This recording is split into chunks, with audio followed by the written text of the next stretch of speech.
I was sitting at my desk last Tuesday, staring at a $15,000 quote to replace my roof. Right next to it was the first tuition bill for my oldest child. I looked at my personal balance sheet, and on paper, things looked fine. My net worth was in the mid-six figures. But as I looked at my actual bank account, that paper wealth felt like a total stranger. My name is Wes, and if you have ever felt like a poor millionaire, you are not alone. It is that strange, quiet anxiety of having assets you can't actually spend. I remember lying in bed last January, listening to the rhythmic, metallic rattle of our old heater in the basement. It is a sound every homeowner in the Midwest knows. It is the sound of a $2,000 repair bill waiting to happen. In that moment, it did not matter that my home equity had grown by 10%. I could not shave off a corner of the kitchen island to pay the HVAC technician. This is the paper wealth paradox. We are told to chase a specific number. Usually, that number is $1.2 million, about the price of a small fleet of luxury cars, yet somehow it still feels like it's not enough. We see it in every finance article and every retirement calculator. It is the gold standard of the American dream. But let's look at what that actually buys you in the real world. If you follow the standard 4% rule, a $1.2 million portfolio gives you about $4,000 a month. Add a Social Security check, and you might feel okay. But for the majority of us, the median reality is much lower. When you run the numbers for a typical retiree today, the total monthly income often lands around $2,600. That has to cover property taxes, insurance, groceries, and those rattling heaters. It is a far cry from the lifestyle on the brochure. According to a recent ARP survey, 1 in 5 adults over age 50 in the U.S. has absolutely nothing saved for retirement. Zero. This data is important because it shows that even if you have a small 401k, you are technically ahead of the curve. Yet, you likely still feel like you are failing. You feel that way because the system taught us to value the wrong things. We were taught to build a tall mountain of wealth, even if we cannot breathe the oxygen at the top. We have been trading our daily peace of mind for a theoretical net worth that fails us on a Tuesday morning when the roof leaks.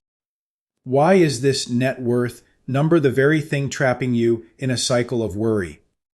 Why does the house you live in often act as a frozen weight on your future? Let's decode the system and see why the standard advice has been leading us into a dead end. My father worked at the same manufacturing plant for 32 years. He did not have to worry about asset allocation or expense ratios.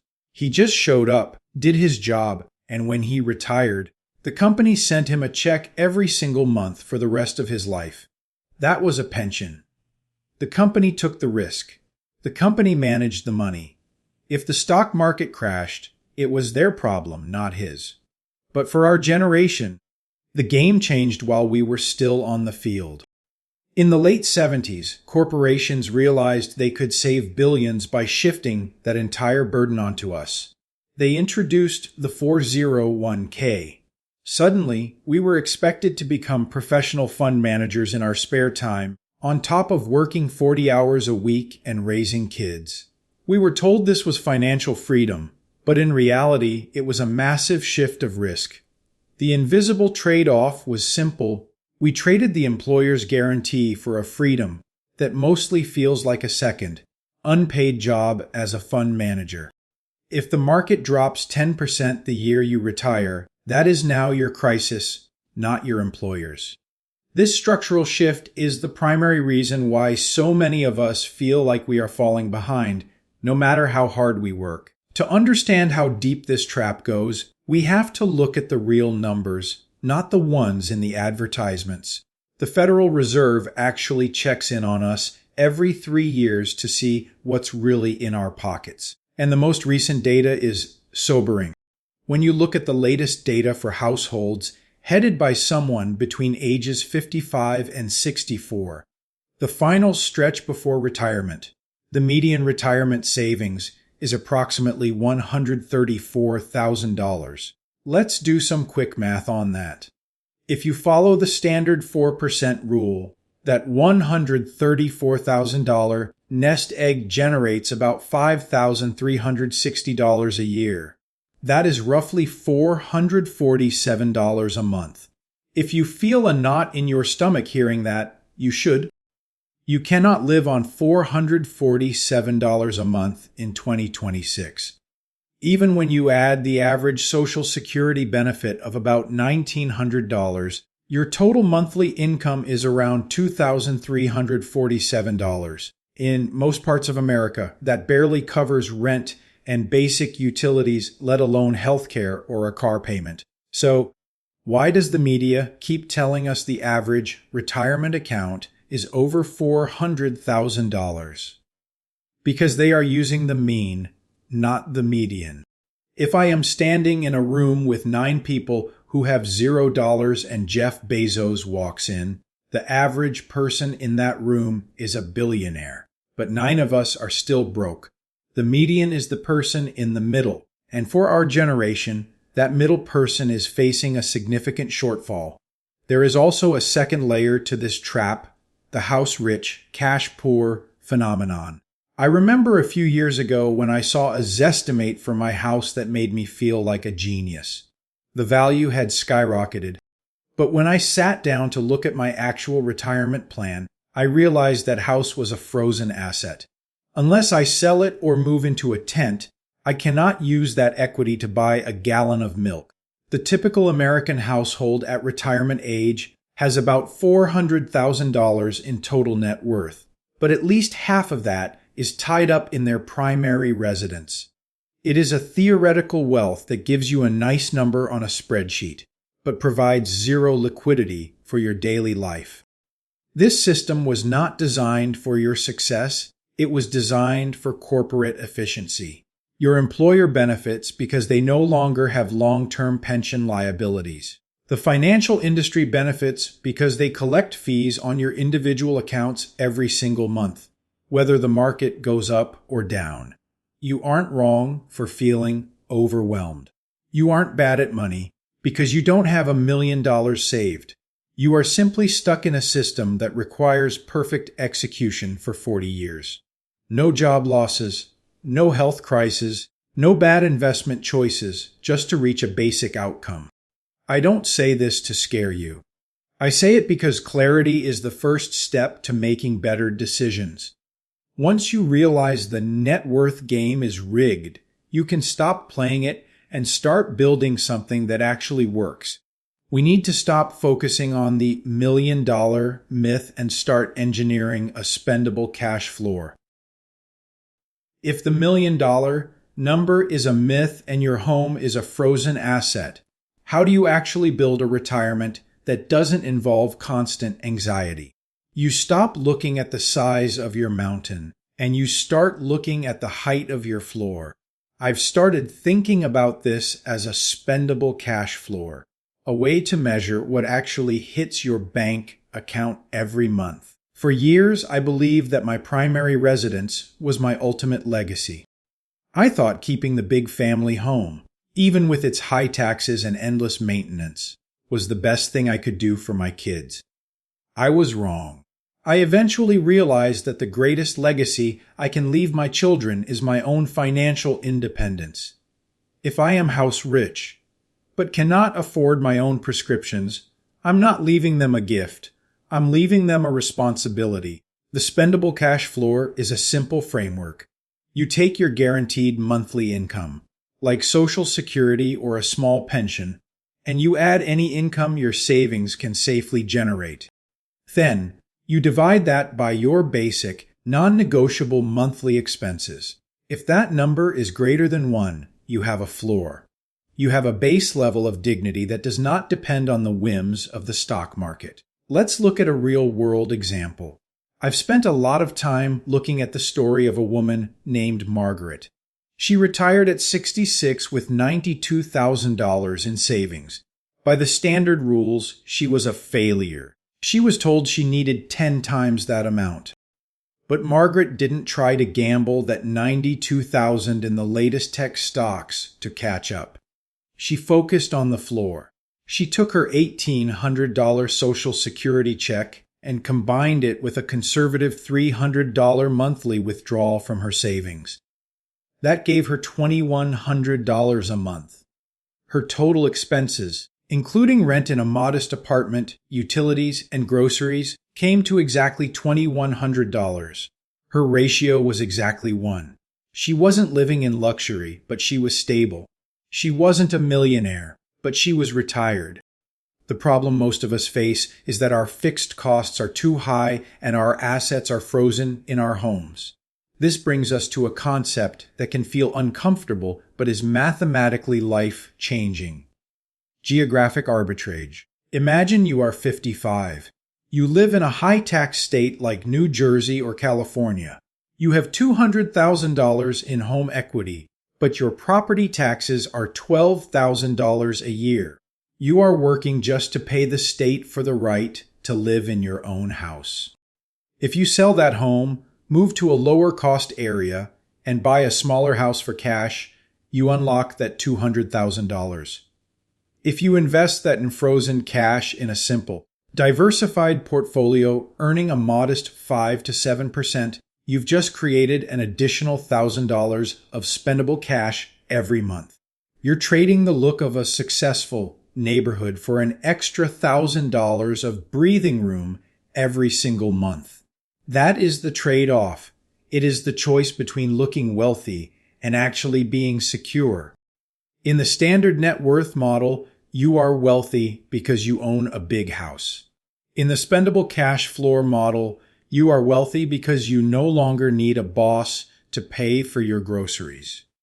This isn't about being cheap. It's about being tactical.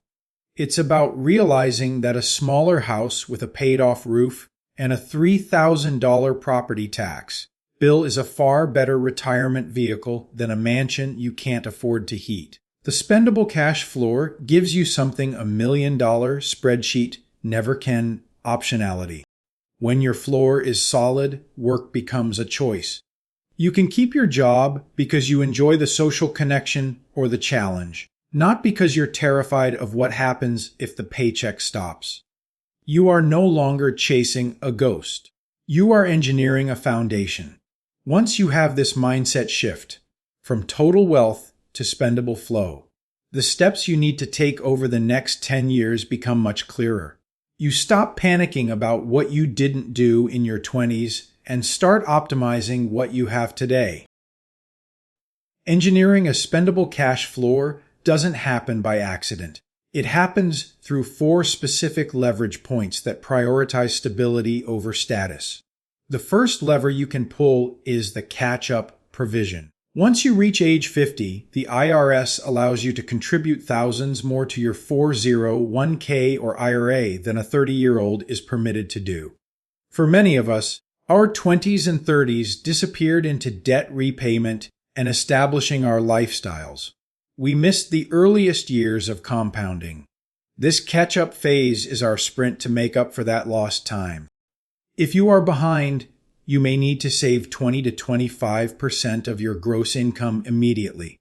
The trade-off is often uncomfortable. It might mean skipping the new car or the kitchen remodel. I'll be honest, even I've felt the pull of lifestyle creep. It's tempting to want the nicer things after years of hard work. But the cost of not resisting that pull is a retirement spent in financial anxiety. At 55, the most powerful tool you have is volume. Simply putting more fuel into the engine while you still have the peak income to do it. Then there is the debt issue. You have to attack high-interest debt aggressively. The average American household carries about $7,500 in credit card debt. With interest rates averaging between 21 and 24%, this debt is a parasite on your spendable cash floor.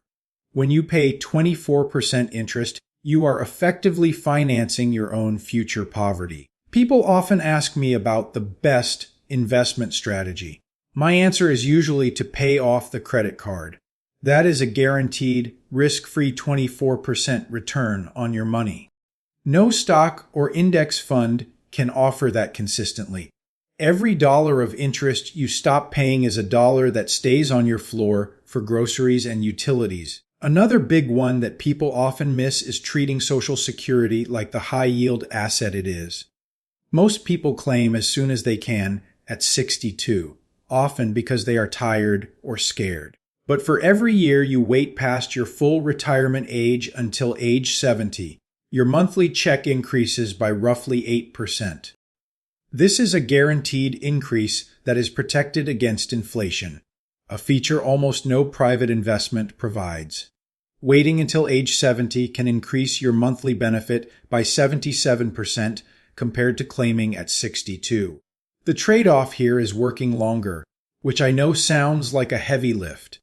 But each additional year you work both increases your benefit and reduces the number of years your savings must support you. It is the most powerful way to lift your floor without taking market risk. Finally, you need to implement early automation. Consistency is the differentiator between a comfortable retirement and one with only $88,000. People who retire with a solid floor set up automatic transfers that happen before they ever see the money. They build their spending habits around what is left, rather than trying to save what remains after spending. If you rely on manual transfers, you are relying on a decision that has to be made every single month. Eventually, life happens, and you will skip a month, then two, and a decade of growth is sacrificed. I remember a technician I spoke with who was 55. He had about $50,000 saved and felt completely fatalistic. He thought if he couldn't reach $1 million, there was no point in trying. We changed his goal to building a resilient floor. He increased his savings to $500 a month and decided to work until 70. In just 10 years, even with modest returns, he will add over $100,000 to his liquid assets. Combined with a maximized Social Security check, he won't be a millionaire, but he will have a floor that covers his basic needs with a margin for error. This is the resilience path. It isn't about being perfect for 4 decades. It's about being tactical for the next one. But here is where the theory hits the ground in a way that keeps you up at night.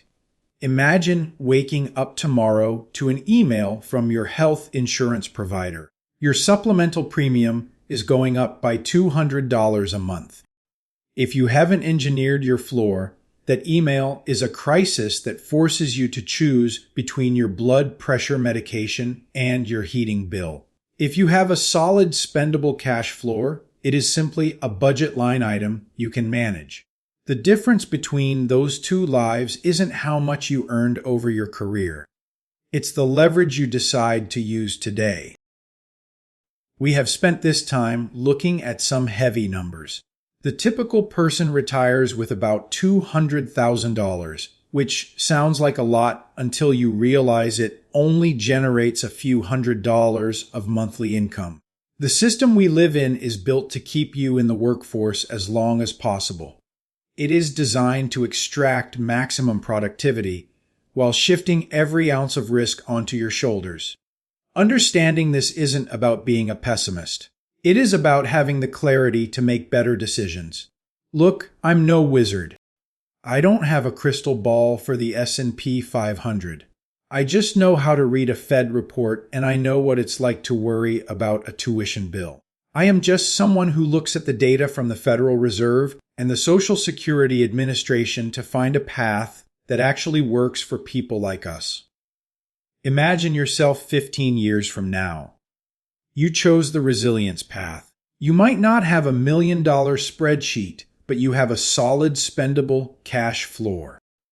You are 67 years old, sitting on your porch, and you aren't doing math you never wanted to do. You are visiting your grandkids, and you aren't worried about the price of the flight. Working has become a choice for you, not a necessity. You reached this point because you decided to behave differently than the majority who end up with the median result. You chose to unfreeze your assets and focus on what you can actually spend. Look at your own balance sheet today. What part of your life is currently frozen? Is it the equity in a house that is too big, or is it the fear of starting because you think it is too late? Share your thoughts in the comments. I'd love to hear how you are planning to build your own floor. I am Wes. Thanks for watching.